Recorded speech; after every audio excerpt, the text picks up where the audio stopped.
Даша, здравствуйте. Здравствуйте, Юля. Ну, мы уже вот с вами несколько месяцев в контакте и хотели бы взять у вас интервью. И первым вопросом я хотела бы задать, чем вы занимались в Египте? Я училась в школе арабского языка, но так как мне очень сложно дается иностранный язык, то как бы моя учеба затягивалась. А мой муж закончил школу арабского языка. Это называется, в Египте это называется Маркас. А он закончил Маркас Фаджр. У него остался диплом об окончании. И также параллельно он обучался в институте, в Исламском университете Аль-Асхар. С какими трудностями в Египте вы сталкивались? Ну, в принципе, в плане религии, там я не могу сказать, что есть какие-то проблемы для иностранцев, потому что нас никто не может трогать там, никакие претензии нам, в принципе, предъявлять. То есть, если что-то им не понравится, они просто могут депортировать. Но в плане соблюдения религии, там, ношения бороды, хиджаба, никаба, там, молитвы 5 раз в день в мечети, то есть там очень много мечетей. В принципе, среда для студентов, которые изучают религию, для мусульман, соблюдающих, очень хорошая. А почему супруг решил вернуться в Туркменистан? Ну, возникли проблемы, потому что его паспорт, он очень давно не был в Туркменистане. У него был паспорт старого образца, то есть по нему он мог вернуться только в Туркменистан. У него просрочилась виза, и ему пришлось вернуться как бы на родину. То есть больше возможности куда-либо вернуться у него не было. Поэтому ему пришлось вернуться как бы с дальнейшей перспективой вернуться назад, поменять документы и вернуться, естественно, назад. А вот когда он принял решение о том, что он поедет в Туркменистан, он думал о том, что в Туркменистане у него будут вот эти вот проблемы с комитетом, с правоохранительными органами? Это не то, что было его решение, это случилось так, что ему поставили как бы, ну, неофициальный депорт. У него была просроченная виза учебная, он сдал документы на получение, на продление дальнейшей визы учебной. Но на тот момент его остановили и потребовали документы. Как бы визы не было, а слушать о том, что документы на продление визы никто не хотел.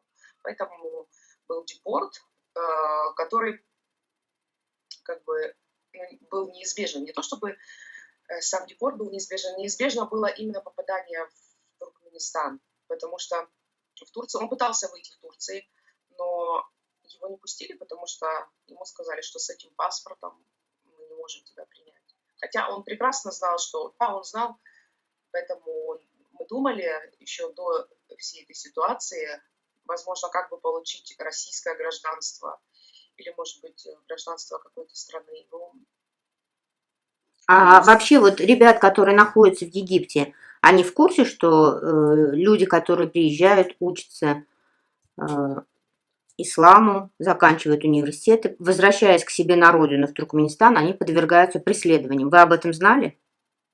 да, конечно, мы знали, просто оттуда, в принципе, никто не возвращался еще. Многие уезжали в Турцию, там оставались на работу, то есть некоторые уехали в Саудовскую Аравию учиться дальше.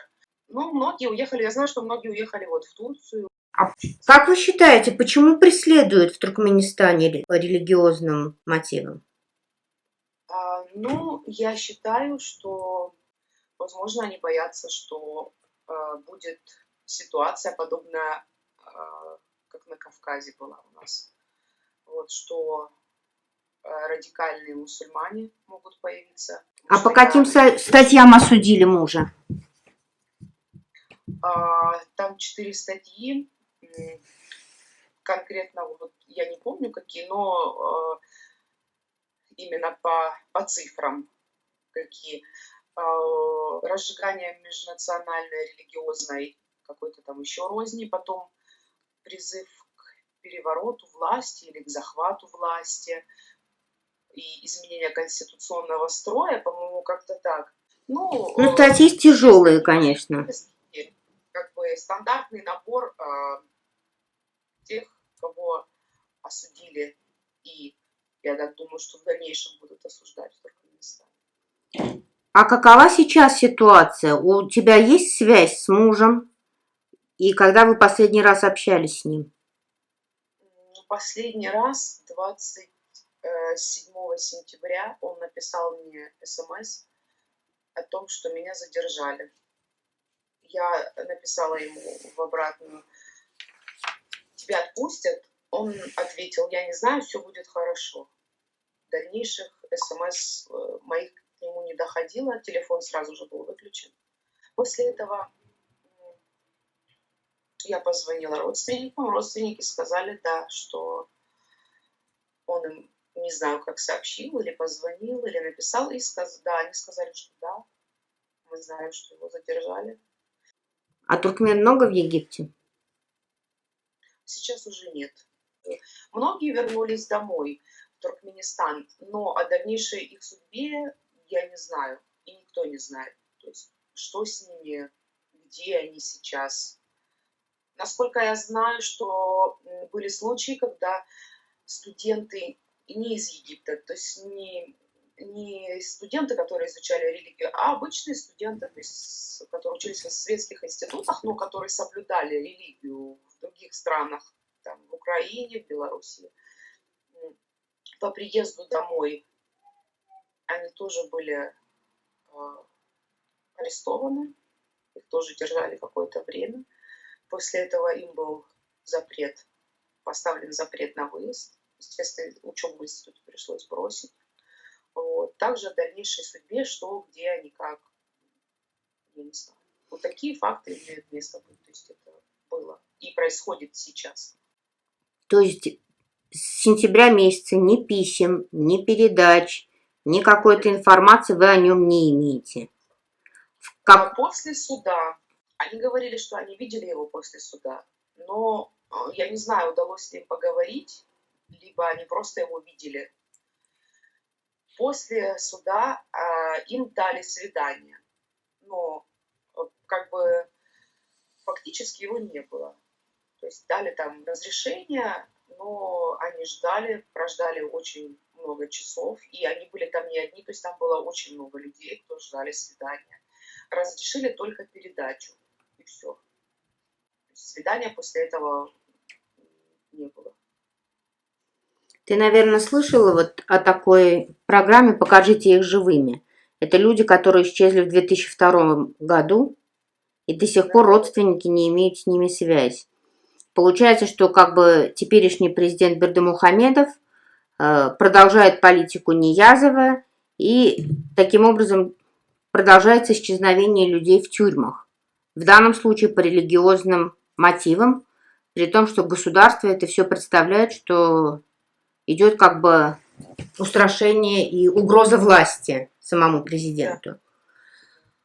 Вот ты сама как считаешь, когда вот муж твой возвращался в Туркмению, он об этом вообще знал, что люди исчезают, и что вот именно те ребята, которые связаны с религией, с ними потом вот они подвергаются таким ужасным испытаниям, которые они проходят там? Нет, если честно, о таких моментах мы не знали, потому что вообще, в принципе, эта информация достаточно небольшая, и чтобы найти ее в сети, надо постараться.